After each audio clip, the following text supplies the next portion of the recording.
वचन में मैं चलता हूं, खास करके आज प्रभु भोज के लिए कि आप इसे सामर्थ्य रीति से ले सको। मैं आपको वचन दूंगा अभी। भजन संहिता 51 मैं पढ़ूंगा, जिसमें पाप क्षमा की प्रार्थना है। हालेलुया। तो इसको इसलिए केवल आपको सुनना है अभी जो मैं बोल रहा हूं, घर जाके आप इसे पढ़ सकते हैं। भजन संहिता 51 जिसमें पाप क्षमा की प्रार्थना है, क्योंकि प्रभु भोज आप बिना क्षमा के, लेकिन जो बिना जांचे, बिना परखे, बिना क्षमा के प्रभु भोज लेता है, वो इस योग्य नहीं है, वो इस मेज के इसे लेने के योग्य नहीं है। जब पाप क्षमा की बारे में पढ़ता हूं मैं इसे आपको आज इसका मीनिंग समझना है। इस प्रेयर का क्या मतलब है। हालेलुया। जितने भी नए लोग बपतिस्मा ले चुके, नए लोग चर्च में आए, नए जुड़े हैं परमेश्वर के साथ, या पुराने भी, आपको ध्यान से सुनना है। हालेलुया। तो यहां पर लिखा, हे परमेश्वर, अपनी करुणा के अनुसार मुझ पर अनुग्रह कर, अपनी बड़ी दया के अनुसार मेरे अपराधों को मिटा दे। कहते परमेश्वर, हे परमेश्वर, अपनी करुणा के अनुसार मुझ पर अनुग्रह कर। करुणा के अनुसार मतलब लिखा वो करुणा और दया से भरा हुआ परमेश्वर है। कहता है मैंने अपनी करुणा और दया उन पर से हटा ली है। कई बार वो कहता है मैं अपनी करुणा और दया तुझ पर से कभी ना हटाऊंगा। हालेलुया। कहता अपनी उस करुणा के अनुसार, करुणा से हमें दिन दिखाता है, करुणा से तेरी नया दिन दिखाता है। डाल बनकर तू मेरी, तू मुझे बचाता है। हर रोज उसकी दया आपकी लाइफ में होती है तो आप जीवित रह पाते हो। नहीं तो अगर आप जितने पाप करते हो, अगर हर एक पाप की सजा प्रभु आपको दे, तो हो सकता है कि आज हफ्ता पहला आप पाप करके सो और अगले दिन आप उठो, आपकी आंख अंधी हो जाए, आपकी टांग चलना बंद हो जाए, आपको कैंसर हो जाए, या आपका बहुत बड़ी रसौली हो जाए, या कोई बहुत बड़ा आपके अंदर पथरी हो जाए, या बहुत बड़ा आपके साथ हादसा हो जाए। पर परमेश्वर क्या करता है, आप रोज गुनाह करते हो, बार बार पाप करते हो, फिर भी वो बार बार आपको गले लगाता है। ये क्या है? उसकी करुणा, दया है उसकी। और उसकी ये करुणा दया इस पर निर्भर नहीं है कि हाँ अगर हम बहुत धार्मिकता में चल रहे हैं, बहुत पवित्रता में चल रहे हैं, तो ही वो हम पर दया करेगा। कई बार वो इतना दया से भरा हुआ, आप बार उसे इतना सताते हो, उससे दूर हो जाते हो। जैसे एक व्यक्ति होता ना, कई व्यक्ति में इतनी कमियां होती, कोई उसे एक्सेप्ट नहीं करता। उसमें बहुत सारी कमियां होती हैं, उसे कोई एक्सेप्ट नहीं करता। पर यीशु मसीह उसे एक्सेप्ट करते हैं, यीशु मसीह उसे ग्रहण करते हैं, क्योंकि प्रभु कहते हैं मैं तेरी कमियों को देखकर नहीं, मैं अपनी दया को देख के तुझे एक्सेप्ट करता हूं। हालेलुया। क्योंकि मैं दयालु हूं। हालेलुया। वो दया का सागर है, वो दया से भरा हुआ परमेश्वर है। इसीलिए कहता है जो तू प्रभु करुणा से भरा हुआ परमेश्वर है, लेकिन क्या है उसकी करुणा और दया? धर्मी लेके 7 बार भी गिरे, प्रभु यहोवा उसे उठा के खड़ा करता है। ये क्या है? उसकी करुणा और दया। आप धर्मी हो क्योंकि जब आपने यीशु मसीह को ग्रहण किया, आप पापी नहीं रहे, आप उसके लहू के द्वारा धर्मी किए गए। और वो धर्मी अगर 7 बार भी गिर जाए, प्रभु उसे उठा के खड़ा करता है। हालेलुया। क्या है उसकी करुणा और दया? कि मनुष्य की गति यहोवा के हाथ में, कि कहता है तेरी गति मेरे हाथ में, चाहे तू गिर भी जाए तो भी पड़ा नहीं रहेगा, क्योंकि मैं तेरा हाथ थामे रखता हूं। ये उसकी करुणा है। तो गिर भी जाए तुझे पड़ा नहीं रहने दूंगा। एक मां दूध पीते बच्चे को भूल सकती है, कहता मैं तुम्हें कभी नहीं भूलूंगा, कभी नहीं छोड़ूंगा। ये उसकी करुणा है, ये उसकी दया है। तो जब हम पापी ही थे, लिखे तब मसीह हमारे लिए मरा कि हम पाप में से छूटकर धार्मिकता को ग्रहण करें और स्वर्ग को ग्रहण करें। ये उसकी दया है। हमारे पापों के कारण हमारा चुनाव, हमारी धार्मिकता के कारण हमारा चुनाव नहीं हुआ। जब मेरा कि हम बहुत भक्ति करते थे, अपने चुनाव को जानो, लेकिन अपने चुने हुए को जानो। ना ही तुम बहुत भक्ति में थे, ना ही तो बहुत धार्मिक थे, ना ही तो बहुत पढ़े लिखे थे, ना ही तो बहुत समझदार थे। तू पाप में थे, तुम गंदगी में थे, पर लिखे परमेश्वर ने जगत के निर्बलों को, कंगालों को चुन लिया, मूर्खों को चुन लिया, उनको चुन लिया जो कुछ है भी नहीं, जो कुछ भी नहीं। कई बंदे अंदर कुछ तो टैलेंट होता है ना यार, बंदे च सारे गुण माड़े, पर एक गल च बड़ी वधिया है। पर बाइबल कहती है जो कुछ है भी नहीं, जिसके अंदर कुछ भी भला नहीं, उसको भी प्रभु ने चुन लिया। ये क्या है? उसकी दया है। हालेलुया। इतनी दया से हम चुने गए, इतने जब हम पापी थे हम चुने गए, इतना जब हमने पाप में से सताया फिर भी उसने माफ करके हमें खड़ा किया, ये उसकी दया है। हालेलुया।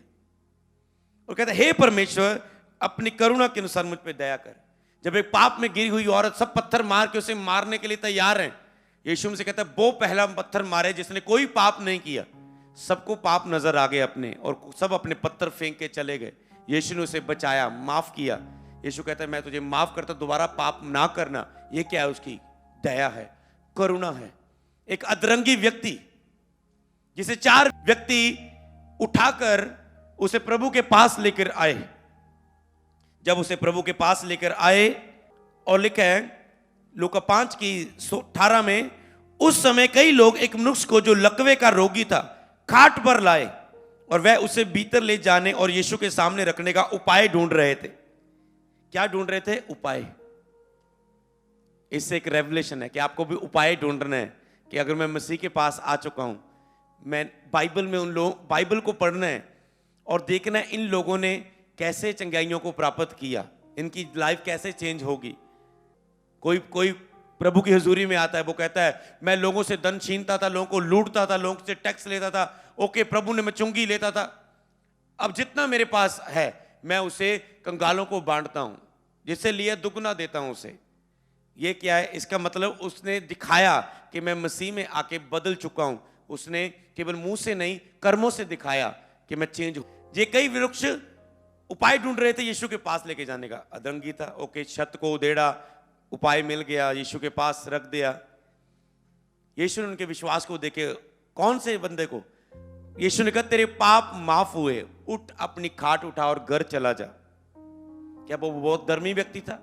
क्या बहुत वीआईपी व्यक्ति था? यीशु ने कहा हे मनुष्य तेरे पाप माफ हुए, उठ खाट उठा अपने घर चला जा। वो लंगड़ा आया था, कभी चला ना था, बिस्तर पर था। जैसे आज औरत ने गवाही दी एक कि मेरे घुटने खराब हो चुके थे, लाखों पैसे ब्याजू लेके पैसे खर्च कर लिए, कोई आराम नहीं आया। घूम के देख लिया, सब कुछ कर लिया, कुछ आराम नहीं आया। गरीबी इतनी है, इंग्लिश सीट नहीं है, इंग्लिश ईंटें रख रख के, क्योंकि नीचे बैठ नहीं सकते, ईंटें रख रख के सीट बना रहे, पूरे दुख में। हालेलुया। पर जब टच मिला कि हे परमेश्वर, जब वर्शिप चल रही थी कि हे परमेश्वर मेरी चिल्लाहट को सुन, मेरी प्रार्थना की ओर ध्यान दे। लोग चिल्ला रहे थे प्रभु के सामने, और प्रभु ने उसकी प्रार्थना की ओर ध्यान दिया और उस पर हाथ रखा गया, तुरंत वो चंगी होगी, आगे आके गवाही दी। तो ये क्या है? प्रभु की दया। कोई हल नहीं है, सब जगह धोखा मिल रहा है, लूट रहे हैं लोग पैसों को। अब उपाय हो जाएगा जी, ये करो वो करो, पैसा खत्म हो रहा है, कर्जों में डूब रहे हैं, सारे लोग फैमिली के रो रो के रात निकाल रहे हैं। पर जब चर्च में आए, प्रभु ने उसे टच किया, और ये क्या है? उसकी दया। ये है उसकी दया कि वो आप पर दया करते हैं। क्या उसने कोई फीस दी? क्या कोई पैसा दिया? प्रभु ने कहा तुझे मैंने फ्री में दिया है, फ्री में बांटो लोगों को, अपने पास कुछ ना लेना, तुझे फ्री में दिया ये गिफ्ट, फ्री में लोगों को बांटो। तूने कुछ मेहनत नहीं की, तूने कुछ पवित्रता में रह के रोजे रख के नहीं इस मसा को प्राप्त किया। तू तो पापी था, मैंने तुझे चुना और तुझे ये गिफ्ट दिया, फ्री में दिया, तुझे फ्री में दो। ये क्या है? उसकी दया। प्रभु दान और वरदानों को देता अपने दासों को, ये क्या है? उसकी दया। वो हमारी काबिलियत को देख के नहीं, वो अपने ही भुजबल से हमारा उद्धार करता है, वो अपनी दया से। हालेलुया। तो दाऊद इस दया को समझता था, समझ रहे ना? अब आता हूं बिंदु पर। दाऊद इस दया को समझता था कि वो कितना दयालु परमेश्वर है, कितना कृपालु परमेश्वर है। और इसी दया के कारण पाप का दोष उसे सता रहा था, पर जब वो प्रभु की दया पर मनन कर रहा था, तो जब वो प्रभु की दया पर मनन कर रहा था, तो वो कह पाया प्रभु मेरे पापों की लिस्ट बड़ी नहीं है, तेरी दया की लिस्ट बड़ी है। हालेलुया। आज आप बहुत सारे पापों के नीचे आए हो सकते हो, बहुत सारे, कोई आपको एक्सेप्ट नहीं करता, कोई कहता तो मूर्ख है, कोई कहता तेरे मुंह से बदबू आती है, कोई कहता तेरे शरीर से बदबू आती है, कोई कहता है तुझ में से बदबू आती है। वही लेडी जो गवाही देके गई थी, ये दूसरी टेस्टमनी है उसकी पहली टेस्टमनी बचपन से, पता नहीं वो बचपन से बाथरूम करती थी बिस्तर पर, और चर्च आई, वो दुष्ट आत्माओं से जंगल में ले जाती थी और बाथरूम करवाती थी, और सपने में सुबह उठ के देखती थी वैसे ही बाथरूम हो जाता था। चर्च आई, वो बाथरूम, बचपन से बाथरूम बिस्तर पर, इतनी एज पर बाथरूम आने वाली स्पिरिट गई छोड़ के। हालेलुया। ये क्या है? उसकी दया है, वो आपकी शर्मिंदगी को दूर करता है। तो जब इतना वो दया से भरा, दाऊद कहता है, हे परमेश्वर, अपनी करुणा के अनुसार मुझ पे अनुग्रह कर, अपने बड़ी दया के अनुसार मेरे अपराधों को मिटा दे। बहुत बड़े पापी हूं मैं, पर तेरी दया से बड़े नहीं है ये पाप, तेरी दया बड़ी है। Hallelujah, hallelujah. उसकी करुणा, उसकी दया बड़ी है। और समझ पाया वो कितना दयालु है। और शैतान क्या करता? आपको दोष देता है, तूने बहुत सारी गलतियां की है, तू प्रभु बोझ लेने का हकदार नहीं है। हालेलुया। और कोई ऐसा भी दोष के नीचे है, उसने प्रभु बोझ नहीं भी लिया होगा, जब वो अपने घर में बैठा है, नहीं नहीं जाऊंगा तो प्रभु बोझ लेना पड़ेगा, नहीं मैं हकदार नहीं हूं, वो आपको हकदार बनाता है। हां, आप हकदार नहीं थे, पर उसकी करुणा आपको इस हकदार बनाती है। हालेलुया। यीशु मसीह कहते हैं, मैं मनुष्यों के पापों को नाश करने के लिए नहीं, बचाने के लिए आया हूं। ये उसकी दया है, ये उसका चरित्र है कि मैं नाश करने के लिए नहीं। क्या किया जाता है पापियों को? सारे संसार में लोग क्या करते? पापियों को मारते हैं। क्या करते? मारते हैं ना। पाप किया, फांसी पर चढ़ा दो। कई जगह अलग अलग तरह की सजा दी जाती है। पाप किया, मार दो। पाप किया, हथियार उठाओ, ये उठाओ। हर एक आया, बड़ा महान व्यक्ति भी दुनिया में आया, उसने पापियों को नाश किया। बड़ा भी आया, कोई बाबा आया, कोई चेला आया, कोई भी आया, हर एक व्यक्ति बस एक ही चीज, हम पापियों का नाश करेंगे।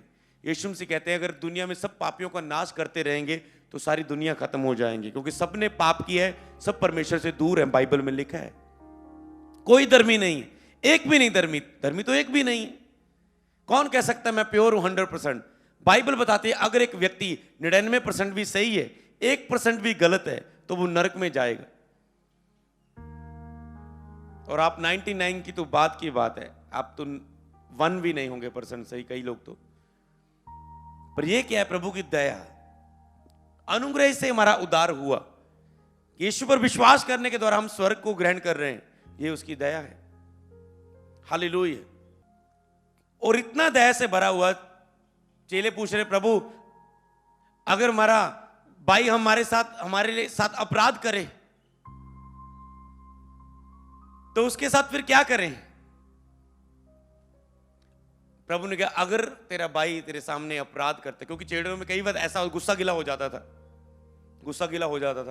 कुछ यार नहीं मैं इत्थे जाना, मैं नहीं थे, तू जाना, मैं जाना। अच्छा प्रभु जी, साडे चों वड्डा कौन आ?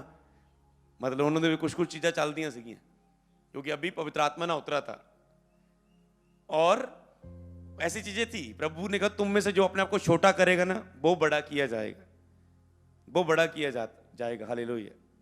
जो अपने आप को छोटा करेगा। तो उसके बाद तो प्रभु ने कहा, 7 के 70 गुणों से माफ करना। अगर तेरा भाई अपराध करे और पछताए तेरे पास आके, तो 7 के 70 गुना माफ करना। आप कहते हैं मैंने तो बहुत गलतियां की है, वो मुझे कैसे माफ करेगा? मैंने तो माफी मांगी, मैंने तो फिर व्यभिचार किया, गंदा देखा, फिर मैंने माफी मांग ली, अब फिर गंदा देखने वाला हूं, फिर माफी मांगी। अच्छा, फिर अब मुझे लग नहीं रहा है कि अब मैं डिलीवरेंस पा चुका, मुझे पता है 2 घर मैं फिर आत्मिक हजूरी से दूर होकर फिर मैं पाप में गिरने वाला हूं, तो माफी मांगने की क्या जरूरत है? नहीं, माफी मांगनी है, दया करनी है। दया के बाद ही डिलीवरेंस आती है। दया आएगी, छुटकारा आएगा, वो चीज दोबारा आप पर राज्य ना कर पाएगी यीशु नाम में। जब आप प्रभु बोझ ले रहे, आप डिलीवरेंस ले रहे हो आज यीशु नाम में, छुटकारा ले रहे हो पाप से और दुष्ट आत्मा से, बीमारियों से, बंधनों से। और प्रभु, अगर वो प्रभु कह रहा है चेलों को, तुम 7 के 70 गुना माफ करना, 7 के 70 गुना, 7 बार माफ ही नहीं करना, 7 के 70 गुना और कर दे, 70 गुना 7 कर दे, इतनी बार तुझे माफ करना। सोचो, जो इंसान को इतने गुना माफ करने के लिए बोल रहा है, तो जब आप उसके पास पछताते हुए आएंगे, शर्त ये है, कहते तुम मुझे ढूंढोगे पाओगे, मुझे ग्रहण कर मांगोगे, मैं आऊंगा तेरे पास। शर्त यह कि तुझे संपूर्ण मन के साथ, टूटे हृदय के साथ मेरे पास आना होगा और मैं तुझे एक्सेप्ट करूंगा। अगर वो 7 के 70 गुना माफ कर सकता है, लोगों को माफ करने के लिए कह रहा है। सोचो वो खुद माफ करने वाला, कितना हृदय उसका। ये हृदय दाऊद पहचान पाया था। हालेलुया। क्या आप जान चुके उसकी दया को? तो ये कहता है अपनी बड़ी दया के अनुसार मेरे अपराधों को मिटा दे। याद रखो, जब भी आप, शैतान का काम है दोषी ठहराना। शैतान का काम है आपसे पाप करवाना, आपको दोषी ठहराना, ताकि आप अधिकारी ना हो सके, वारिस ना हो सके उन स्वर्गीय चीजों के, उन प्रतिज्ञाओं के।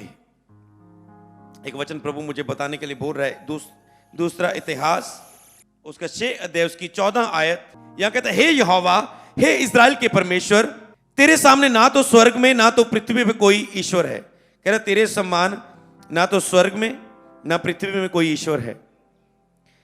तेरे जो दास अपने सारे मन से अपने को तेरे सन्मुख जानकर चलते हैं। कहते तेरे जो दास हैं अपने सारे मन से तेरे सन्मुख चलते हैं, सारे मन से अपने को तेरे सन्मुख चलते हैं, उनके लिए तू अपनी वाचा पूरी करता है। जो सारे मन से उसके सन्मुख होके चलते हैं, सारे मन से उसके पास, मन को नम्र बना के, दीन होके, शून्य बन के, एक बच्चे के समान बन के प्रभु के पास चले जाओ। कहते जो तेरे दास को सारे मन से अपने को तेरे सन्मुख जानकर चलते हैं, उनके लिए तू अपनी वाचा पूरी करता है और करुणा करता है उन पर। उनके लिए तू अपनी वाचा पूरी करता है। वाचा मतलब प्रॉमिस, वायदे, प्रतिज्ञाएं। किनके ऊपर पूरी करता है? जो पूरे मन से उसके सामने होके चलते हैं। हालेलुया। फिर से वहीं पर आऊंगा, यहां पर कि पूरे मन से, कहता अगर तू पूरे मन से, हृदय से आए मेरे पास तो मैं तुझ पर दया करूंगा। मुझे भली भांति धो के मेरा अधर्म दूर कर और मेरा पाप छुड़ाकर मुझे शुद्ध कर। कहता मुझे भली भांति धो के मेरा अधर्म को दूर कर दे, मेरा पाप छुड़ाकर मुझे शुद्ध कर। मतलब जब आप पश्चाताप करते हैं वो आपके अधर्म को दूर करेगा। आप केवल माफी के लिए नहीं उसके पास आ रहे। कई लोग 51 जबूर रट्टे की तरह पढ़ दे, जो पाप च गिर जाते चक लो, कट लिया 51 जबूर, उन लगता मैं 7 बारी पढ़ूंगा तो प्रभु मेरे अंदर पवित्र आत्मा फिर तो आ जाएगा। 7 बार पढ़ने से नहीं, आत्मा से पढ़ने से पवित्र आत्मा दोबारा आपके अंदर आता है। हालेलुया।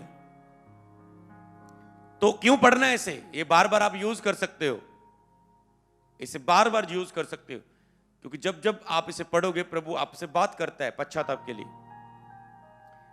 और कहता है मुझे भली बातें तू करके मेरे अधर्म को दूर कर। दूसरी आयत में क्या रेवलेशन है? पहली आयत में कि उसकी करुणा को वो दाऊद जानता था, और शैतान क्या करता है? आपको पाप में गिरा के क्या करता है? करुणा बुला देता है। वो कितना दयालु है, कितना कृपालु, और वो बोलता है तुझे क्षमा नहीं मिलेगी, तुझे माफी नहीं मिलेगी, तुझे शरण नहीं मिलेगी, पवित्र आत्मा कभी तेरे साथ नहीं है। और दोष भावना के नीचे आप करता है। कई लोग दोष भावना के नीचे रहते हैं। दोष, अपने ऊपर दोष, मैं बेकार हूं, मैं नालायक हूं, मैं बेकार हूं। दोष अपने ऊपर, दोष भावना के नीचे रहते हैं, अपनी गलतियों के कारण, अपनी कमियों कमजोरियों के कारण। और तो जब आपको कमजोरियां, कमियां, दोष आपको दें, तब आपको पता होना चाहिए कि मेरी, आपको जब दोष आए तो आपने यह कहना है शैतान मेरी इन्हीं कमजोरियों में, अगर आज मैं, जब पौलुस कहता मैं निर्बल हूं मैं सामर्थी होता हूं, आपको बोलना है शैतान को, शरीर को, जब मैं निर्बल होता हूं तो ही तो मैं सामर्थी होता हूं, क्योंकि प्रभु की सामर्थ, प्रभु की करुणा, दया मेरी निर्बलता में सिद्ध होती है। हालेलुया। अगर आप धर्मी हो तो यीशु को मरने की क्या जरूरत थी? अगर आपने पाप छोड़ने होते तो यीशु को क्यों मरने की, क्रूस पर जान देने की जरूरत थी? प्रभु को पता है इंसान पाप से नहीं छूट सकता, इसलिए मैं अपना बलिदान देता हूं इनके पापों के लिए। इसलिए कई लोग बपतिस्मा सोचते हैं, ओके जब मैं, मेरी तो हजे भी कमियां हैं, मैं पहले इन कमियों को छोड़ दूं फिर बपतिस्मा लूंगा। तो अगर आपने छोड़नी होती ये कमियां तो फिर प्रभु को मरने की क्या जरूरत थी? मैंने देखा लोगों ने बपतिस्मा लिया, उसके बाद वो पाप राज ना कर पाया उनकी लाइफ में, या 1-2 बार किया भी, उसके बाद वो डिलीवरेंस होगी उनकी, क्योंकि अब पवित्र आत्मा उनके साथ होकर लड़ना शुरू हो चुका है। अगर एक वो आत्मा में अभी वो कमजोर है, 1-2 बार शैतान ने बपतिस्मा लेने के बाद भी गिरा दिया, पर वो आत्मा में उठता है, बलवंत होता है, फिर वही आत्मा उसे शैतान पर जयवंत करती है, उसी व्यक्ति को, उसी व्यक्ति के नीचे शैतान को कुचलवा देती है और उसे वो आजाद हो जाता है। अपनी बड़ी दया के अनुसार मेरे अपराधों को मिटा दे, मुझे बलि बांधे दो कि मेरे अधर्म को दूर कर और मेरा पाप छुड़ाकर मुझे शुद्ध कर। छुड़ाकर, उसने किसको बोला मेरे पाप छोड़? मैं छोड़ दूंगा। प्रभु जी माफी मांगता है, प्रभु फिर तो पाप नहीं करता, माफ कर दे एक बार। क्या उसने ये बोला? उसे पता मैं फिर से कर सकता हूं, क्योंकि मुझ में ये ताकत नहीं है ना करने की। और आप यही गलती करते हैं पाप क्षमा की प्रेयर में। प्रभु फिर तो नहीं करूंगा, आप फिर से करते हैं, फिर तो नहीं करूंगा। आप अपने ऊपर घमंड लेकर आते हो। अपने ऊपर घमंड नहीं। आपकी प्रेयर कैसी होनी चाहिए? कहता मुझे बलि बांधी दो कि मेरे धर्म को दूर कर, मेरा पाप छुड़ाकर मुझे शुद्ध कर। छुड़ाकर, कहता मुझसे मुझे दो के शुद्ध कर दे। पहले तो मुझे पवित्र कर दे, दूसरा मेरे पाप को छुड़ाकर मुझे शुद्ध कर दे। छुड़ा दे मेरे पाप को प्रभु। तू चाहे तो प्रभु इस पाप से मुझे आजाद कर सकता है। तू चाहे तो मैं दोबारा इस पाप में ना गिर सकता हूं। प्रभु मुझ पर दया कर और मुझे छुटकारा दे। ये दूसरे मैसेज का रेवलेशन। एक तो मुझ पे दया कर, दूसरा मुझे छुटकारा दे, मुझे छुड़ा दे इस पाप से। कई लोग केवल दया मांगते, दोबारा नहीं करूंगा प्रभु। आपने कहना प्रभु दया कर, इस पाप के लिए गले लगा ले अपना मुझे, और दोबारा से मैं इस पाप को ना कर पाऊं, मुझे छुटकारा दे। मेरे ख्याल से आप दो आयतों को आराम से समझ चुके हैं, उनके भेद को। तीसरी आयत में लिखे है, मैंने तो अपने अपराधों को जानता हूं और मेरा पाप निरंतर मेरी दृष्टि में रहता है। फिर वो एक्सप्लेन करके बताता है। इसका मतलब आत्मा मुझे अभी सिखाना शुरू कर रहा है इसके विषय में।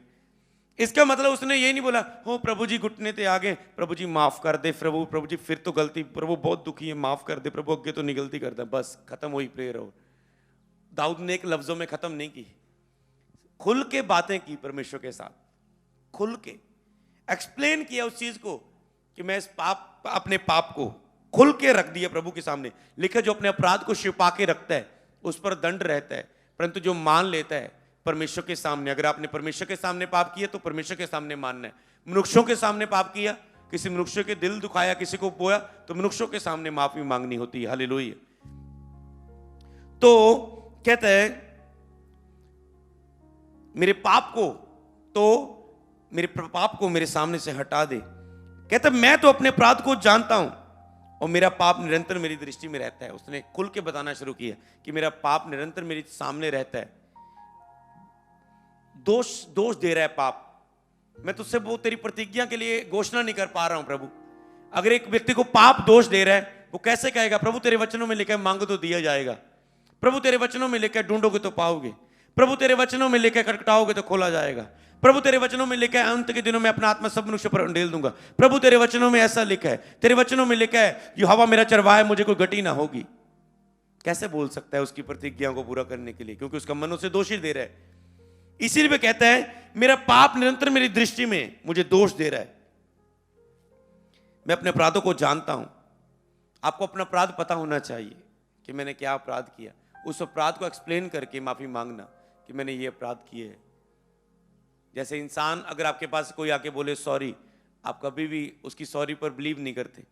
अगर आप कहते मुझे फील हुआ मैंने तेरे साथ गलत किया, वो आपको एक्सेप्ट करता है इंसान। वो आपका कोई भी क्यों ना हो, आपका दोस्त हो, आपका हस्बैंड हो, वाइफ हो, बच्चे हो, जब आप बोलते हैं फील किया मैंने, हाँ मैंने ऐसा मुझे नहीं करना चाहिए था, इसका मतलब उसे महसूस किया। और दाऊद ने महसूस करते हुए प्रेयर की अपनी गलती को। मैंने केवल तेरे ही विरुद्ध पाप किया और जो तेरी दृष्टि में बुरा है वही किया। तेरे विरुद्ध पाप किया मतलब विरोध किया आपने। प्रभु मैंने विरोध किया तेरा, तेरी पवित्र आत्मा का विरोध किया, तेरी पवित्र आत्मा के खिलाफ मैंने काम किया। आत्मा कह रहा था नहीं करना पाप, फिर भी मैंने किया। आत्मा रोक रहा था पर मैंने आत्मा की ना सुनी, मैंने आत्मा का विरोध किया। मैं नहीं सुनूंगा, मैं नहीं मानूंगा, नहीं मैं तो करूंगा, मेरी जवानी है, मेरी लाइफ है, मेरी जिंदगी है, मैं करना है। क्या पवित्र आत्मा को ऐसे बोलते हैं? और अगर आप पाप कर लेते हो तो ऐसा ही बोलना है, आपने ऐसा ही बोला है तो बोलने में धर्मी ठहरे, न्याय करने में निष्कलंक ठहरे। देख मैं अधर्म के साथ उत्पन्न हुआ और पाप के साथ अपनी माता के गर्भ में पड़ा। कहता मैं अधर्म के पैदा ही धर्म के साथ हुआ, मैं मां के पेट में ही मैं पाप के अंदर था, पाप के साथ था। क्योंकि कोई भी इंसान, जितने भी नए लोग आए, आप में से कोई भी धर्मी नहीं कह सकता अपने आप को, क्योंकि पहले मां बाप ने पाप किया, जो पहला औरत बनाई थी, बंदा बनाया था परमेश्वर, उसने पाप किया, परमेश्वर से दूर हो गए, अदन की वाटिका से उसे निकाल दिया। जब आप फुल बाइबल को पढ़ना शुरू करेंगे चर्च में से ले जाके, तो परमेश्वर से दूर हो गए, मौत उनके ऊपर आई, बीमारियां उनकी लाइफ में आए, बच्चे जन्ने समय दुख उनकी लाइफ में आया कि जब जब तू बच्चे को जन्म देगी तुझे पीड़ा का सामना करना पड़ेगा। हर औरत इस दुख को जानती है। जब जब तू बंदे आज से तुझे, तू मैं खिलाता ना तुझे, अब से तू मेहनत पसीने की कमाई खाएगा, हल बाएगा, तू मेहनत करेगा, पसीना आएगा, थकावट होगी, फिर तू रात का खाना खा पाएगा। और बंदे को होती है कमाई की टेंशन। हालेलुया। और ये बंदे को पता है कितनी बोझ होता है उसका, पूरी परिवार को चलाने का, घर को चलाना है, बच्चों की फीस, वाइफ का खर्चा, सारा कुछ। तो प्रभु ये श्राप आए इंसान पर। और बहुत सारी बातें आप बाइबल में सीखते हैं जो आपको कहीं नहीं मिलेंगी, सृष्टि के आरंभ की बातें। और जब पाप इतना बढ़ गया, प्रभु से दूरी बर्दाश्त ना हुई, तो प्रभु ने देखा कि कोई धर्मी नहीं है दुनिया में। देखा क्या कोई धर्मी है कि मैं उसका बलिदान करूं? कोई भी नहीं था, एक भी नहीं था, क्योंकि सबने पाप किया और प्रभु की महिमा से दूर हो गए। सबने पाप किया। इसलिए जब यीशु मसीह दुनिया पर आए तो उसने कुंवारी के द्वारा जन्म लिया, क्योंकि अगर वो भी औरत में होते, मर्द से इकट्ठे होते, ब्लड रिलेशन से पैदा होते, तो वो भी पाप में होते। तो इसलिए प्रभु ने कुंवारी मरियम को चुना। कुंवारी मरियम गर्भवती हुई, उसके अंदर यीशु मसीह ने जन्म लिया और इस संसार में आए। वो कह सकते हो इंसान को बचाने के लिए इंसान बन के आए। क्योंकि आज इंसान को बचाने के लिए अगर आपको कोई, मान लो अगर जैसे एक नबी प्रभु के दास ने बोला, अगर एक चींटी जा रही है, आगे बड़ा आग लगी है, खड्डा है आगे, नुकसान है उसका, आप जितना मर्जी बोली जाओ, ए अगे देख, तुम जल जाना, तुम मर जाना, बर्बाद हो जाना, देख अगे आग लगी हुई है, तो रुक जाए थे। चींटी को नहीं सुनेगा, पर आपको क्या बनना पड़ेगा? चींटी बनना पड़ेगा, उसी की लैंग्वेज में उसे समझाने के लिए। इसलिए इंसान को समझाने के लिए, उससे बातें करने के लिए, अपनी बातें बताने के लिए परमेश्वर ने खुद यीशु मसीह आए। और इसीलिए बाइबल में जो यीशु के मुंह से निकली बातें, हम उसे बहुत सीरियस लेते हैं। कई ऐसी बाइबल में जिसमें यीशु के मुंह से निकली बातों को हम लाइन किया गया है रेड कलर से। तो क्योंकि उसने इंसान से बातें की कि तुम आपस में प्रेम करना, जो तुम्हें सताए उनके लिए प्रार्थना करना। उन्हें सब गुण जो परमेश्वर के अंदर है प्रगट किए मनुष्य रूप में, और हमने परमेश्वर के गुणों को देखा कि परमेश्वर कैसा है। और प्रभु ने कहा तुम्हें ऐसा, तुमने बनना है, तुम अब जगत की ज्योति, मैंने उजाला बन के आया तुम्हारे पास, अब तुम जगत की ज्योति हो। तुम्हें जो प्रकाश अंधेरे वाले लोगों में लेके जाना है, ताकि वो भी प्रकाशमान हो जाएं, वो भी अंधेरे से बाहर आ जाएं। क्योंकि एक यीशु मसीह है जो आपके पापों को माफ कर सकते हैं। जब आप बपतिस्मा लेते हो, जैसे जिन लोगों ने बपतिस्मा लिया, प्रभु भोज में शामिल हो रहे, तो आपके पाप माफ होते हैं। आपको बताया जाता है, गाइड किया जाता है हर संडे, हर बुधवार मीटिंग के बाद। अगर आप जीवन देना चाहते हैं तो पाप की दीवार आपके बीच में से हट जाती है, तो आपका मेल परमेश्वर के साथ हो जाता है।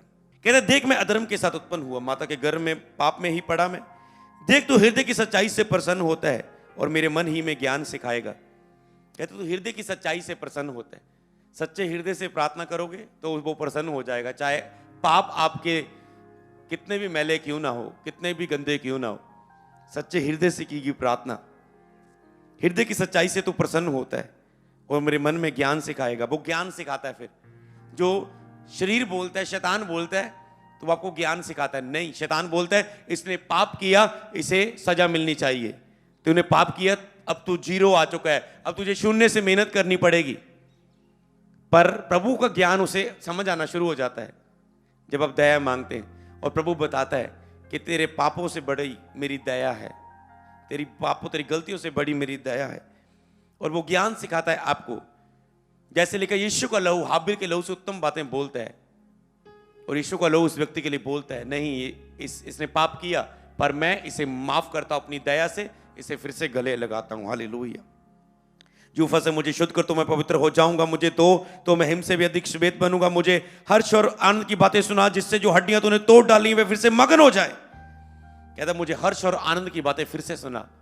जो हड्डियां, जो शरीर मुरझाया चुका है, निराश हो चुका है, टूट चुका है, वो फिर से मगन हो जाए। आनंद की बातें, जब ये वचन सुनते हो तो आप हर्ष और आनंद की बातें सुनते हो। अपना मुख मेरे पापों की ओर से फेर ले, मुझे मेरे अधर्म के कामों को मिटा डाल, खत्म ही कर दे, मेरे पापों से मुंह फेर ले। और मेरे अंदर शुद्ध मन उत्पन्न कर और मेरे भीतर स्थिर आत्मा नए सिरे से उत्पन्न कर। शुद्ध मन दे मेरे अंदर, मन शुद्ध हो जाए और मेरे भीतर स्थिर आत्मा, खड़े रहने वाला आत्मा नए सिरे से उत्पन्न कर फिर से, क्योंकि मैंने उसे नए सिरे से मतलब खो दिया। पाप आया, होली स्पिरिट की सहायता को, पवित्र आत्मा की सहायता को खोया, सुरक्षा को खो दिया, क्योंकि अब शरीर भी बीमार हो रहे हैं, अटैक हो रहे हैं, सुरक्षा को भी खो दिया। इसलिए जो हड्डियां तोड़ डाली वो मगन हो जाएं। तो कहता है अपनी पवित्र आत्मा को नए सिरे से मुझ में उत्पन्न कर। फिर से आपको मांगना होता है, पवित्र आत्मा मुझे फिर से दे। प्रभु मुझ में लेने से पहले इसे मनन करो, इन चीजों को मुझे अपने सामने से निकाल ना दे। जो पवित्र आत्मा मुझसे अलग ना कर, अपना पवित्र आत्मा मुझसे अलग ना कर। दाऊद जानता था होली स्पिरिट उसके लिए कितना कीमती है, पवित्र आत्मा उसके लिए कितना कीमती है। वो उसकी दया के बारे में भी जानता था और उसके पवित्र आत्मा के अंदर होने की ताकत को भी जानता था। कई वक्त आप पवित्र आत्मा आपके साथ होता है, पर आप ये देख रहे हैं मेरा ये काम क्यों नहीं हो रहा अगर मेरे साथ है, और आप निराश हो जाते हैं। और निराश होके पाप कब करते हो आप? निराशा आपको पाप की ओर लेके जाती है। जब आप निराश होते हैं आप पाप करते हो। जैसे मान लो एक व्यक्ति का वीजा नहीं लगा, अब वो निराश हो गया, घर जाके वो सोचता है मैं गंदी मूवीज देखूं, ओके मैं फिर से पैग लगाऊं, मैं दोस्तों के साथ घूमने जाऊं। वो शारीरिक अभिलाषा को पूरी करने की कोशिश करता है। पाप, जब मन निराश होता है, गुस्सा आता है, करे मान लो बॉस ने मन निराश कर दिया, बॉस ने आज झिड़का, घर में गया, मन निराश हुआ, अब वाइफ पर गुस्सा निकाल दिया। क्यों? मन निराश था। निराश मन पाप को जन्म देता है। इसलिए बाइबल में कहता सबसे अधिक अपने मन की रक्षा कर। जीवन का मूल स्रोत यही है, अपने मन की रक्षा करनी है। अगर ये आनंद से बाहर आ गया तो वो आपको कमजोर कर सकता है। इसलिए सबसे अधिक अपने मन की रक्षा करो। और ये कहता है कि अपना पवित्र आत्मा मुझसे अलग ना कर, क्योंकि दाऊद फील कर रहता है मन में पवित्र आत्मा के बिना जीवन को। और आप निराश होकर पाप में गिर जाते हैं और बाद में आप जब होली स्पिरिट की प्रेजेंस को खोते हैं, फिर आपको पता आता है मेरे पास बहुत कुछ था, मेरे पास बहुत कुछ था, मैंने इस छोटी सी बात के कारण उसे खो दिया। हालेलुया। फिर जब उसकी सुरक्षा खत्म होती, इसलिए पवित्र आत्मा आपके लिए सबसे कीमती होना चाहिए। अपने किए उद्धार का हर्ष मुझे फिर से दे, उदार आत्मा देकर मुझे संभाल। कहता मुझे संभाल के रखना। छुटकारा तो मुझे दे दिया तूने, पवित्र आत्मा को मुझसे अलग ना करना, तूने पवित्र आत्मा मुझे दिया, अब मुझे संभाल के रखना प्रभु अपने पंखों के साथ। उदार आत्मा देके मुझे संभाल, हर्ष मुझे फिर से दे। तब मैं अपराधियों को मुझे हर्ष और आनंद की बातें फिर से सुना, ताकि जो भरपूरी की बातें, आनंद की बातें, गुड न्यूज की बातें मैं फिर से सुनूं। कहता है तब मैं अपराधियों को तेरा मार्ग सिखाऊंगा और पापी तेरी ओर फिरेंगे। तो कहता है तेरी अगर तू मुझे माफ करेगा ना प्रभु, तो मैं तेरी दया को दूसरों को भी प्रीच कर पाऊंगा कि प्रभु कितना दयालु है। कल मैं मुझे किसी को काउंसलिंग दे पाऊंगा। जैसे होता ना कोई आपका दोस्त गिर जाता है तो आप उसे काउंसलिंग देते, यार मैं भी गिर गया था, मैंने ऐसे प्रेयर की, प्रभु ने मुझे उठाया, खड़ा किया। बार बार गिरने के बाद एक टाइम आया मैं खड़ा हो गया। आपकी काउंसलिंग आपके ऊपर जो दया है वो उसके ऊपर दया लेके जाती है। हालेलुया। मुझे हत्या के अपराध से छुड़ा ले, अपने अपराध को भी उसने बताया, तब मैं तेरे धर्म का जय जयकार करने पाऊंगा। हे प्रभु अपने अपराध को बताना है मुझे, ये अपराध से मुझे बचा दे प्रभु, छुड़ा ले। हे प्रभु मेरा मुंह खोल दे, तब मैं तेरा गुणवाद कर सकूंगा। क्योंकि जब आप होली पाप करते हो, आप पवित्र आत्मा की भरपूरी को खोते हो, तो आप मुंह भी नहीं खोल पाते, आपका मुंह प्रेयर में बंद हो जाता है। कहता प्रभु अब फिर से मेरा मुंह खोल दे कि मैं तेरा धन्यवाद गुणवाद फिर से कर पाऊं परमेश्वर। क्योंकि तू होम बलि से तो प्रसन्न नहीं होता, मेल बलियों से भी तू प्रसन्न नहीं होता, पर टूटा हुआ मन तेरे योग्य बलिदान है। तो टूटे हुए पिसे मन को तुच्छ नहीं जानता। एक टूटा हुआ मन ही उसे सामने बलिदान है। अगर आप पाप में हो, आपका ऑफरिंग आपके पाप को क्षमा नहीं कर सकती। आपका को बड़ी ऑफरिंग, बड़ा सेवा करना, जब 5 बंदों को सुसमाचार सुना दिया आपने, 2 बंदे को जीवन बदल गया आपके द्वारा, वो प्रसन्न नहीं करेगा। कहता है बलिदान नहीं, भेंटे नहीं, टूटा हुआ मन, तेरे टूटे हुए पिसे हुए मन को तो तुच्छ नहीं जानता। उस टूटे हुए पिसे मन को ही प्रभु के सामने लेके जाना होता है। और भी अनॉइंटेड वीडियो को देखने के लिए हमारे YouTube चैनल को सब्सक्राइब करें, ताकि आप और भी बड़े कामों को जो परमेश्वर अपने दास के द्वारा कर रहा है देख सकें। God bless you all.